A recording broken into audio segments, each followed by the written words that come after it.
Bonjour à toutes et à tous, et bienvenue sur la chaîne. Aujourd'hui, nous allons plonger ensemble dans le résumé complet en avance de Ici tout commence, épisode 1351, un épisode charnière où tout ce qui était contenu, dissimulé ou volontairement ignoré finit par exploser. Un épisode où les silences font plus de dégâts que les mots, et où certaines vérités, révélées trop tard, risquent de laisser des traces indélébiles. Dans cet épisode, l'atmosphère est lourde dès les premières minutes. Les faux-semblants tombent, les masques se fissurent, et chacun se retrouve face à ses propres choix. Une colère longtemps étouffée se transforme en acte irréversible. Une confrontation attendue atteint enfin un point de rupture. Et pendant que certains tentent encore de préserver des règles, un cadre, une forme de justice, d'autres ont déjà décidé de suivre leur propre logique, quitte à franchir des lignes dangereuses. L'épisode 1351 met en lumière des personnages poussés dans leur retranchement. Juliette, guidée par une douleur profonde, est convaincue d'agir au nom d'une vérité qu'elle estime incontestable. Anouk, de son côté, se retrouve acculée, contrainte d'affronter des accusations lourdes, nourries par le chagrin, la colère et les non-dits. Anaïs tente de maintenir un équilibre fragile, de faire respecter des principes essentiels dans un contexte où la pression devient de plus en plus écrasante. Et pendant ce temps, un scandale menace de quitter la sphère privée pour éclater au grand jour, avec des conséquences qui dépassent largement les individus concernés. Ce qui se joue aujourd'hui à l'Institut Auguste Armand n'est pas qu'une succession de conflits. C'est une question de responsabilité, de culpabilité, de justice et de limites. Jusqu'où peut-on aller pour réparer une injustice que l'on croit réelle ? À partir de quel moment la douleur personnelle devient-elle une arme destructrice ? Et surtout, qui paiera le prix de décisions prises sous le coup de l'émotion ? Installez-vous confortablement, car cet épisode d'Ici tout commence ne se contente pas de faire avancer l'intrigue. Il bouleverse les équilibres, fragilise les certitudes et ouvre la porte à des conséquences qui pourraient bien marquer durablement la suite de la série. Dans l'épisode 1351, le temps des faux-semblants est terminé et chaque choix pourrait être celui de trop. Dans Ici tout commence, le temps des faux-semblants touche à sa fin. Ce qui n'était jusqu'ici qu'un enchaînement de tensions sourdes, de silences pesants et de soupçons larvés bascule enfin dans une vérité brutale. Dès les premières minutes, l'épisode installe une atmosphère lourde, presque étouffante, où chaque décision semble porter en elle des conséquences irréversibles. Juliette franchit un point de non-retour. Lorsqu'elle aperçoit la moto d'Anouk, tout se fige en elle. Il n'y a plus d'hésitation, plus de doute. Son regard se durcit, son geste devient précis, méthodique. Elle sectionne des fils, sabotant volontairement le véhicule. Rien d'impulsif dans cette action, ce geste est le fruit d'une colère froide, patiemment nourrie, d'une douleur ancienne qui n'a jamais trouvé d'issue. Juliette ne cherche pas à faire peur, ni à provoquer un simple avertissement. Elle agit avec la conviction intime de rendre justice, persuadée que le moment est enfin venu de faire payer Anouk. Pendant ce temps, à l'Institut, une autre confrontation se joue, plus feutrée mais tout aussi tendue. Anaïs retrouve Andrea pour évoquer l'incident impliquant Milan. Le ton est sérieux, maîtrisé, mais la tension est palpable. Anaïs tente de ramener le débat sur un terrain strictement professionnel. Elle rappelle une règle fondamentale: Milan doit être traité comme n'importe quel élève, sans excès, sans stigmatisation, sans jugement préalable. Mais Andrea ne l'entend pas de cette oreille. Blessée, piquée dans son orgueil, elle interprète cette prise de position comme une forme de trahison. Selon elle, Anaïs ne la soutient pas vraiment, par peur que la famille Jourdain découvre leur relation. Le reproche est frontal, presque violent. En quelques phrases, la faille apparaît clairement: le conflit entre l'éthique professionnelle et les enjeux personnels est désormais exposé au grand jour. À l'écart de ces tensions, une parenthèse plus légère s'installe, sans être anodine pour autant. Olivia tente de souffler. Entre deux séances d'entraînement intensif pour le concours MOF, elle s'accorde un moment de relâchement en jouant aux jeux vidéo. Une pause en apparence banale, mais révélatrice. Derrière son assurance et son exigence, Olivia porte elle aussi une pression constante. Ce moment de détente souligne subtilement la fatigue mentale qui traverse même les personnalités les plus solides de l'Institut. Mais le véritable cœur de la tempête se situe ailleurs. Fleur décide qu'il est temps d'affronter Juliette. Elle choisit de le faire en présence de Joséphine, consciente que la vérité ne peut plus rester dissimulée. La confrontation est directe, sans détour, sans ménagement. Fleur met enfin des mots sur ce que Juliette gardait enfoui depuis le début. Jean, le second d'Anouk qui s'est suicidé, n'était pas qu'un collègue ou une figure secondaire, il était son fiancé. Cette révélation agit comme un électrochoc. Tout ce qui semblait confus, excessif ou disproportionné trouve soudain un éclairage nouveau. Juliette laisse alors tomber le masque. Elle exprime enfin ce qu'elle rumine depuis des mois. À ses yeux, Anouk Revero porte une responsabilité écrasante dans la mort de Jean. Elle est convaincue que la pression professionnelle, les décisions prises, et la relation entretenue avec Anouk ont contribué à le pousser à bout. Cette certitude est devenue le moteur de sa haine. C'est elle qui a justifié le chantage, les manipulations, et aujourd'hui le sabotage. Pour Juliette, ces actes ne sont pas ceux d'une femme perdue, mais d'une amoureuse persuadée de réparer une injustice. Dans son esprit, tout ce qu'elle a fait avait un sens, rendre justice à l'homme qu'elle aimait, coûte que coûte. Dans Ici tout commence, les répercussions des tensions accumulées ne tardent pas à se faire sentir. L'épisode poursuit sa progression inexorable, faisant s'entremêler décisions institutionnelles lourdes de conséquences, révélations profondément déstabilisantes et rivalités plus légères qui, en surface, semblent presque dérisoires face à la gravité du reste. Pourtant, chaque ligne de fracture participe à un même climat de malaise général, où plus rien ne paraît totalement maîtrisé. À l'hôtel, la situation se durcit encore. Andrea annonce une nouvelle qui vient alourdir une affaire déjà explosive, le diamant de la cliente n'a pas été retrouvé. L'objet manquant devient alors le symbole d'un soupçon persistant, d'un doute qui refuse de se dissiper. Malgré cette disparition, Anaïs campe sur une position ferme et assumée. Elle refuse catégoriquement de laisser l'émotion, la pression ou les préjugés guider les décisions. Pour elle, il est inconcevable d'accuser un élève sans preuve tangible. Elle s'oppose clairement à toute dérive arbitraire, à toute stigmatisation déguisée en mesure de précaution. Mais cette posture éthique a un prix. Consciente que la situation ne peut pas rester en l'état, Anaïs tranche. Pour éviter une escalade, pour empêcher que l'affaire ne se transforme en règlement de compte permanent, elle prend une décision radicale, Milan ne suivra plus ses cours. Officiellement, le dossier est clos. Une décision administrative, froide, presque clinique. Pourtant, derrière cette clôture apparente, le malaise demeure intact. Rien n'est vraiment réglé. Le non-dit persiste, et l'attitude d'Andrea, distante et ambiguë, laisse planer une inquiétude sourde. Tout porte à croire que, pour elle, l'histoire n'est peut-être pas terminée. Pendant que l'institution tente tant bien que mal de contenir la crise, l'intrigue autour de Juliette s'assombrit encore davantage. Une révélation majeure vient bouleverser la compréhension de son parcours. Juliette est celle qui a découvert le corps de Jean, le second d'Anouk. Ce détail change tout. Ce n'est plus seulement une femme animée par la colère ou le ressentiment, mais une personne marquée par un choc brutal, un traumatisme fondateur qui éclaire soudain la radicalité de ses actes. Juliette livre alors sa lecture des événements, une version qu'elle porte depuis des mois, sans jamais l'avoir réellement formulée. Selon elle, Jean se serait retrouvé coincé dans une impasse émotionnelle insoutenable. D'un côté, sa relation professionnelle avec Anouk, exigeante, complexe, chargée de tensions implicites. De l'autre, son projet de mariage avec elle, Juliette, et les attentes qu'il impliquait. Pour Juliette, cette pression cumulée aurait progressivement étouffé Jean, le laissant sans issue, jusqu'à ce geste irréparable.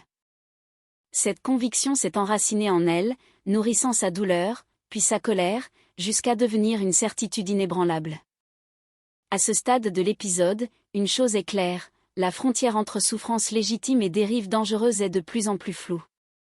Et tandis que certains tentent encore de préserver des cadres, des règles et des principes, d'autres avancent déjà vers un point où le retour en arrière semble impossible. Convaincue d'avoir identifié la cause de son malheur, Juliette ne doute plus. Dans son esprit, la responsabilité est claire, presque évidente, Anouk doit payer. Elle ne se vit pas comme une femme guidée par la haine ou la rancœur gratuite, mais comme quelqu'un qui rétablit un équilibre qu'elle juge rompu. Pour elle, Il ne s'agit pas de vengeance aveugle, mais d'une forme de justice personnelle, intime, presque morale. Une logique dangereuse, précisément parce qu'elle se nourrit de certitudes émotionnelles impossibles à ébranler. Fleur, elle, perçoit immédiatement le risque. Elle sent que Juliette n'est pas allée au bout de sa démarche, que le sabotage n'est qu'une étape supplémentaire dans une spirale qui pourrait encore s'aggraver. Face à elle, Fleur tente de réintroduire une limite claire, un cadre que Juliette a déjà franchi à plusieurs reprises. Elle rappelle un principe fondamental, simple mais essentiel, on ne se fait pas justice soi-même. Si Juliette est persuadée qu'Anouk porte une part de responsabilité, alors cette accusation doit être portée devant la direction, discutée, examinée. Pas réglée par le chantage, la manipulation ou des actes mettant potentiellement des vies en danger. Mais face à une douleur aussi enracinée, les mots peinent à freiner l'élan. En parallèle, l'Institut tente de maintenir une apparence de normalité. Dans un registre plus léger, mais révélateur des dynamiques collectives, Gaëtan lance son nouveau module de pâtisserie allégée. Les binômes se constituent rapidement, Ninon avec Gary, Colline avec César. Très vite, l'exercice prend des allures de compétition de couple, chacun cherchant à démontrer sa cohésion, son efficacité, sa complémentarité. Une rivalité presque ludique s'installe, portée essentiellement par l'envie de briller. Un détail saute pourtant aux yeux, les garçons, eux, semblent totalement détachés de l'enjeu. Ils participent sans pression, sans obsession du résultat, laissant leur partenaire porter l'esprit de compétition. Une légèreté apparente, qui contraste fortement avec la gravité des conflits qui se jouent ailleurs. Dans Ici tout commence, la vérité se rapproche dangereusement, et les confrontations deviennent inévitables. Troublée par ce qu'elle a vu et entendu, Joséphine décide de ne plus rester dans le doute. Une intuition la hante, et elle choisit de l'affronter frontalement. Elle va voir Lou et lui pose une question directe, sans détour, presque brutale dans sa simplicité. Est-ce Anouk qui l'a dragué ? Lou répond sans hésiter. Il affirme qu'il n'y avait aucune ambiguïté entre lui et Anouk avant que la situation ne dégénère. Selon lui, rien n'a été provoqué, rien n'a été calculé. Il insiste sur l'absence totale de jeu ou de séduction volontaire. Mais Joséphine apporte alors un élément qui change la donne. Elle rappelle un fait précis, Anouk est sortie avec son second, Jean. Cette information, en apparence simple, fait vaciller les certitudes. Pour Lou, le doute s'installe immédiatement. Si Anouk a déjà entretenu une relation avec Jean, alors les soupçons de Juliette ne peuvent plus être balayés d'un revers de main. La situation devient plus complexe, plus trouble. Lou estime qu'on ne peut plus se contenter d'hypothèses ou de non-dits. Il faut désormais des réponses claires. C'est ainsi que Lou et Joséphine prennent une décision commune. Ensemble, ils choisissent de confronter Anouk. Face à elle, ils ne tournent pas autour du pot. Ils lui annoncent qu'ils savent qui l'a fait chanter. Le ton est grave, déterminé.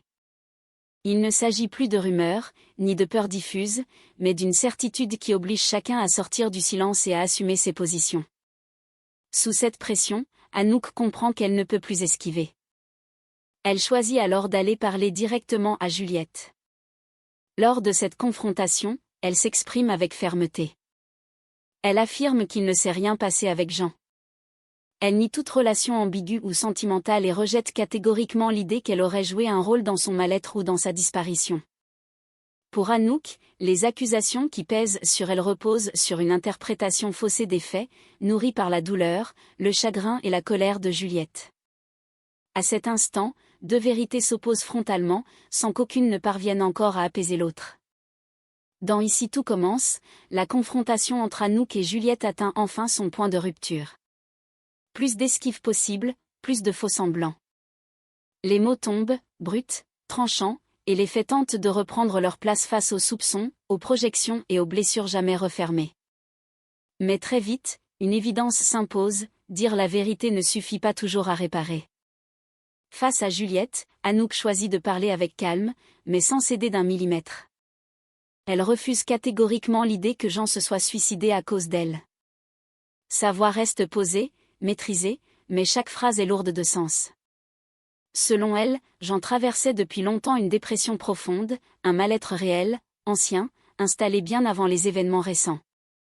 Elle explique qu'il allait mal, qu'il doutait de lui, de son avenir, qu'il portait une souffrance intérieure qui ne peut pas être réduite à une seule personne ni à une seule relation.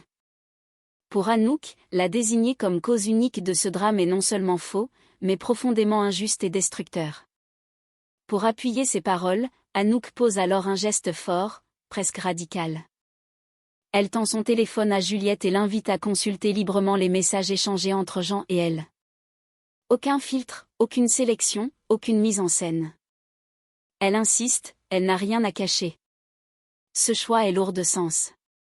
En acceptant de s'exposer ainsi, Anouk accepte aussi de se mettre à nu, convaincue que seule une transparence totale peut faire tomber les accusations et enrayer la spirale de vengeance qui s'est enclenchée. Juliette, profondément bouleversée, laisse alors échapper la question qui la ronge depuis le début. Pourquoi Anouk n'est-elle pas venue à l'enterrement de Jean ? Pour elle, cette absence a toujours été incompréhensible, presque insupportable. Elle l'a vécue comme une preuve de culpabilité, ou pire, comme une marque de mépris. Mais la réponse d'Anouk ne correspond pas à ce qu'elle imaginait. Anouk explique qu'elle culpabilisait, oui, mais pas dans le sens où Juliette l'entend. Elle se sentait incapable d'y aller. Émotionnellement brisée, écrasée par le choc, paralysée par la peur de ne pas tenir face à la famille, aux proches, au poids des regards. Ce n'était ni de l'indifférence, ni une fuite volontaire, mais une incapacité psychologique à affronter ce moment. Elle reconnaît que ce choix peut être mal compris, mais affirme qu'il était dicté par sa fragilité du moment, pas par le mépris. Dans Ici tout commence, la confrontation bascule alors dans un face-à-face glaçant. La vérité est dite, mais elle ne suffit plus à apaiser la douleur. Juliette lâche une phrase qui claque comme une sentence. Si Jean n'avait jamais croisé la route d'Anouk, il serait encore en vie. Pour elle, cette conviction s'est figée en certitude, nourrie par le chagrin, la culpabilité et le besoin désespéré de donner un sens à l'irréparable. Elle ne cherche plus à comprendre, seulement à établir une responsabilité. Anouk encaisse, sans chercher à se défendre davantage. Elle répond avec une froideur contenue, presque résignée, Juliette a le droit de penser ce qu'elle veut. Une phrase simple, mais qui pose une limite nette. Elle accepte le jugement, sans s'y soumettre. À cet instant précis, le dialogue est rompu. Les positions sont figées, irréconciliables. Puis tout s'accélère. Anouk se détourne et se dirige vers la moto sabotée. Son geste est mécanique, presque automatique, comme si elle cherchait à fuir une scène devenue irrespirable. Derrière elle, Juliette réalise soudain l'ampleur de ce qu'elle a fait. La panique la submerge. Elle l'interpelle, la voix brisée. Non, attendez. Mais le doute s'installe. Anouk a-t-elle entendu cet appel trop tardif ? Ou a-t-elle déjà démarré, sans se retourner ? La scène se fige dans une tension extrême. Entre culpabilité, colère et conséquences potentiellement irréversibles, une seule question reste suspendue au silence. Juliette a-t-elle parlé trop tard ? Ou Anouk a-t-elle encore une chance d'échapper au pire ? Dans Ici tout commence, les répercussions éclatent enfin au grand jour. Ce qui s'est joué dans l'ombre, dans le silence et les non-dits, laisse désormais place à des conséquences visibles, brutales, et parfois irréversibles. Certaines vérités, révélées trop tard, laissent derrière elles un goût amer, comme si le mal avait déjà fait son chemin. Milan vient remercier Anaïs pour ce qu'elle a fait pour lui. Son soutien lui a permis d'échapper à une accusation injuste, à un soupçon qui aurait pu briser son avenir. Mais ce moment de reconnaissance est de courte durée. Très vite, une nouvelle tombe balaie toute illusion d'apaisement. La vidéo du scandale à l'hôtel Jourdain vient d'être rendue publique. En quelques instants, l'affaire quitte le cadre interne pour devenir médiatique. Un bad buzz se met en place, rapide, incontrôlable. La cliente, déjà hostile, prend publiquement la parole et appelle ouvertement au boycott de l'établissement. L'impact est immédiat. La réputation de l'hôtel est menacée, et avec elle, l'avenir professionnel de Milan, pris dans une tempête qui le dépasse désormais largement. Ailleurs, dans un lieu chargé d'émotions et de souvenirs, Fleur rejoint Lionel au comptoir de Jude. Sa démarche n'a rien d'anodin. Elle sait que le moment est venu de dire la vérité, toute la vérité. Sans détour, elle lui annonce ce qui change définitivement la lecture des événements. C'est Juliette qui a filmé Lou et Joséphine, et c'est elle qui a ensuite fait chanter Anouk. Fleur précise également un élément essentiel. Juliette n'est pas arrivée à Calvière par hasard. Sa présence répondait à un objectif précis, mûrement réfléchi, se venger. La révélation frappe Lionel de plein fouet. Il réalise, avec une brutalité douloureuse, qu'il n'a rien vu venir. Qu'il a laissé entrer dans sa vie une personne animée par une colère froide et une intention destructrice, sans percevoir le danger. Le sentiment de culpabilité l'envahit. Il s'en veut pour sa naïveté, pour son aveuglement, mais aussi pour les dégâts causés autour de lui. À cet instant, Lionel comprend que, en baissant la garde, il a involontairement laissé la vengeance s'installer au cœur même de l'Institut. Ces dernières scènes viennent souligner une réalité implacable. Les conséquences dépassent désormais largement les individus. Un scandale devient public et menace tout un établissement. Une vengeance intime révèle son ampleur réelle et ses dégâts collatéraux. Et ceux qui pensaient aimer, protéger ou comprendre se retrouvent brutalement confrontés à leur propre aveuglement. À Calvière, le temps des secrets est bel et bien terminé. Mais celui des retombées ne fait que commencer. Les blessures sont là, les équilibres fragilisés, et une chose est certaine, personne n'en sortira indemne. Et voilà où nous en sommes à l'issue de cet épisode 1351 de Ici tout commence. Un épisode dense, tendu, et profondément humain, où les vérités éclatent, mais sans jamais apaiser complètement les blessures. Car dans cet épisode, rien n'est réellement réglé. Les mots ont été dits, les confrontations ont eu lieu, mais les cicatrices, elles, restent ouvertes. Et parfois, même la transparence la plus totale ne suffit pas à réparer ce qui a été brisé. Juliette est allée au bout de sa logique, persuadée d'agir au nom de la justice. Anouk, elle, a choisi de faire face, de dire sa vérité, quitte à s'exposer, quitte à être jugée. Entre elles, il n'y a plus seulement un conflit, mais deux douleurs irréconciliables, deux lectures d'un même drame qui s'opposent sans parvenir à se rencontrer. Et pendant que cette confrontation atteint son point de rupture, les conséquences continuent de se propager, touchant bien au-delà des personnes directement impliquées. Car cet épisode nous le rappelle avec force, dans Ici tout commence, les choix individuels ne restent jamais isolés. Un acte commis dans l'ombre peut devenir un scandale public. Une vengeance intime peut fragiliser toute une institution.